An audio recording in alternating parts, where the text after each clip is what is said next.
Today we're going to be talking about one of my favorite comics and movies, The Crow.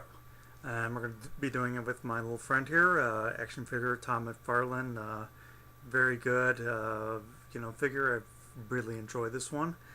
And, to start off with, of course, Crow started out as a comic, published back in the late 80s, and republished, more during the 90s and so on.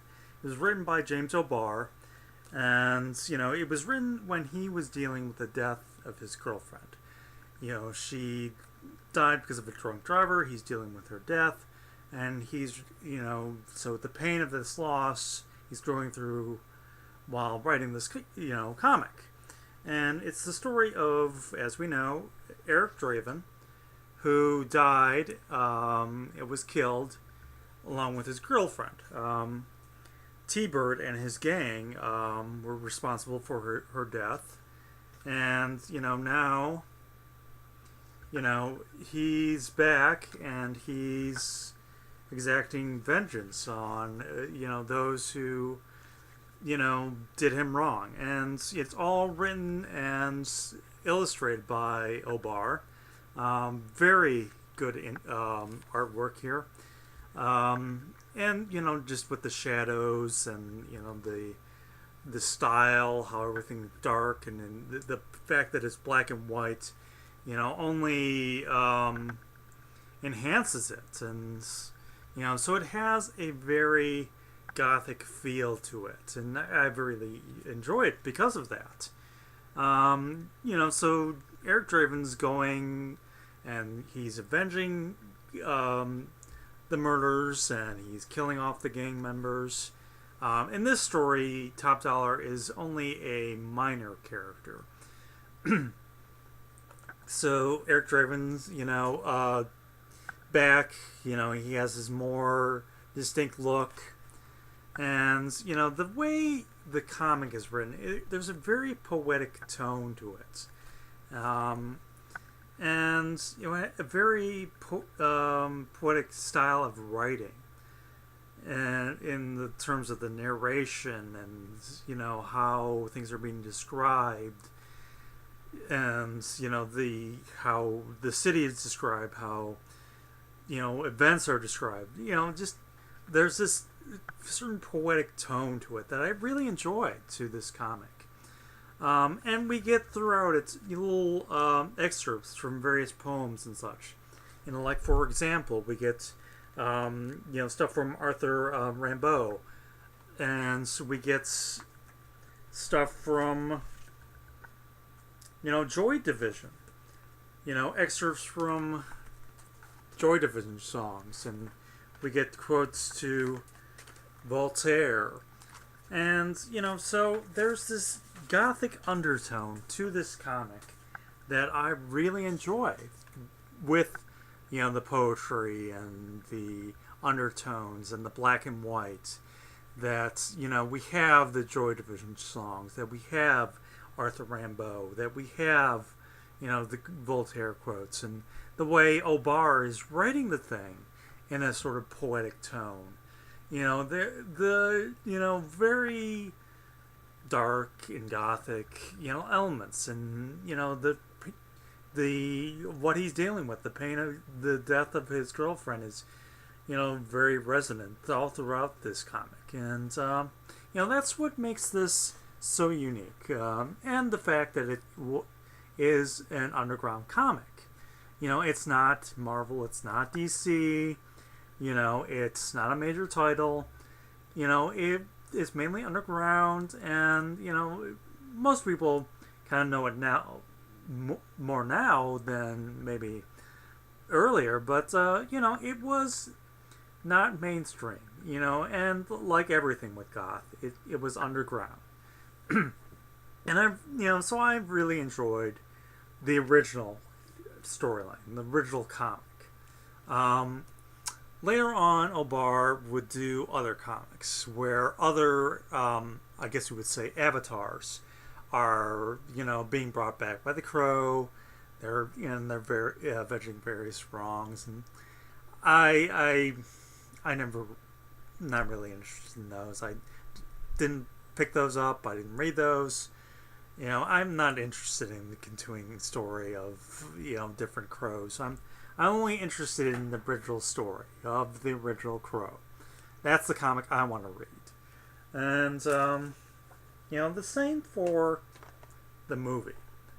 This is the only Crow movie I need. This is the only Crow comic I need. Now, as we know, this movie came out in 1994. Brandon Lee is starring in it. And as we know, during the filming of this, there was the tragic accident where Lee was, accidentally shot and killed. So he died making this movie. And what they did is they, through cinematic trickery, through a stunt double, a little bit of CGI, they were able to complete this movie. And they did quite a good job of it. Yeah, sure, there are a couple of scenes where you can tell it's a stand-in. But, Brandon Lee inhabits the character so much that his presence is felt throughout the movie. You feel him as the Crow during the entirety of this movie. And, again, as with the comic, we have the dark and gothic tone and the feel. We may not have the poetry.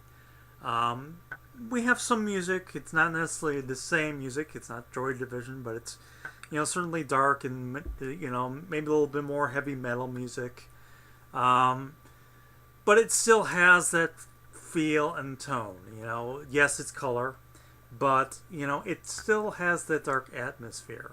Part of this is because it's coming out just after the Tim Burton Batman movie, and I feel that so because that Tim Burton Batman movie was made, we want more movies like that. We want more comic book movies like that. So we make another comic book movie that is already in that tone and look and feel. So we get the darker atmosphere of this Crow movie. And it's a very good movie. Again, Brandon Lee, does a very good job in it. And even when we have a stunt double, we still feel his presence. And that's, the importance of this movie, I feel. It's the dead coming back. It's, the return of this person. It's remembering this person. Even going through the pain of this person. That's what the original comic was. And that's what this movie is. The other thing is we have Michael Wincott. I may not be saying that name correctly. And he's top dollar in this movie. And in this movie, Top Dollar is the main villain. And, Wincott, he is very good in his role. He almost steals his screen time here. So on one hand, we have a very prominent hero in the form of, well, I should say anti-hero in the form of Brandon Lee as, Eric Draven, and, coming back to avenge the death of his girlfriend and himself on T-Bird and the gang. We have, him, and we have, the girl, we have the cop that he gets to know, and, how these good people, help him out. That the cop was with Shelley during her, final hours was helpful. And, the Crow is able to use that against the villain, the pain she went through and the loss, so that the villain could feel all that. But, on the other hand, we have Wincott, who's, he's unabashedly evil. He wants death. He wants destruction. He wants Devil's Night as it originally was, not as a sellout thing or a, sideshow thing. He wants, death and destruction for its own sake, and he wants to revel in it. And, so he's evil for evil's sake. And he is totally acceptable as that. Excuse me. And, he totally rocks as the character. So this is the only Crow movie I need.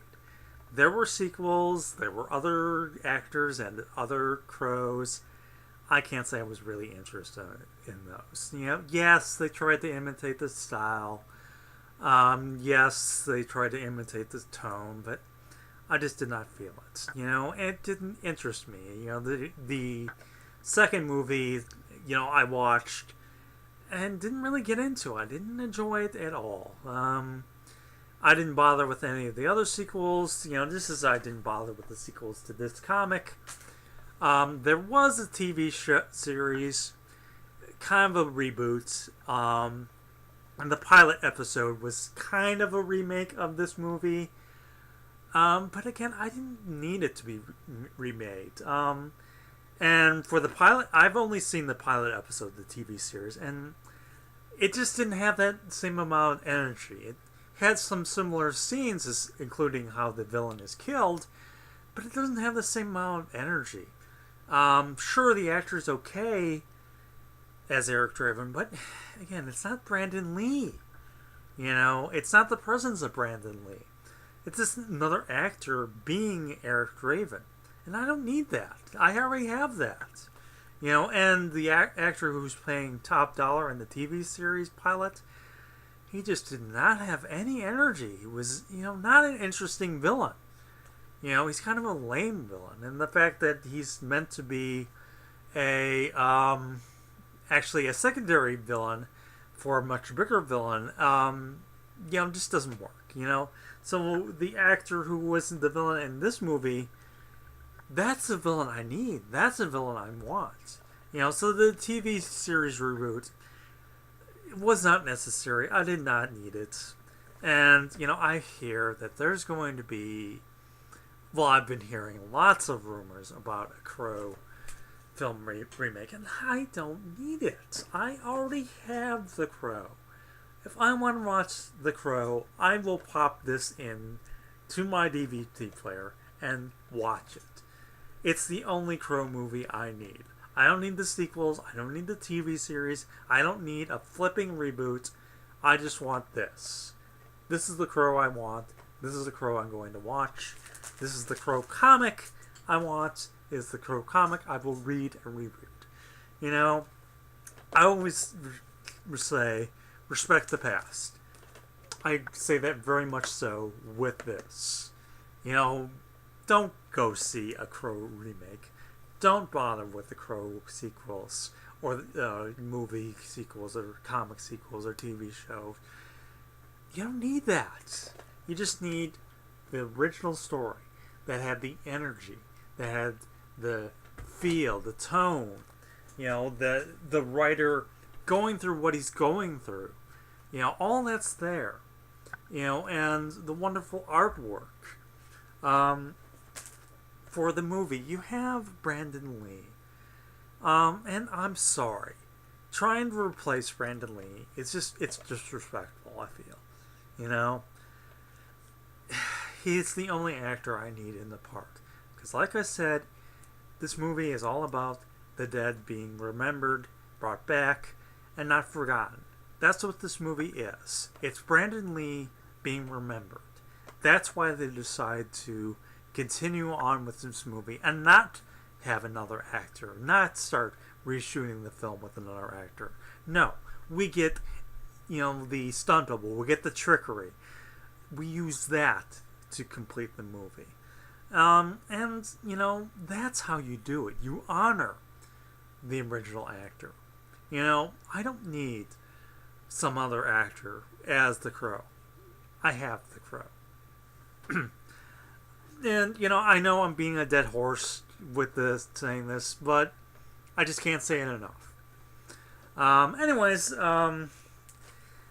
is kind of a short video. I just wanted to talk about this. I recommend picking up this graphic novel. If you can get, the reprint of the Brindle's story. I highly recommend that. It's a good read. Very good artwork. And again, it's an underground anti-superhero comic. If you need a Crow movie, get the original, watch the original, enjoy the original. Anyways, thank you for being willing to watch me, rant about this and talk about one of my favorite comic book, characters. Take care, guys.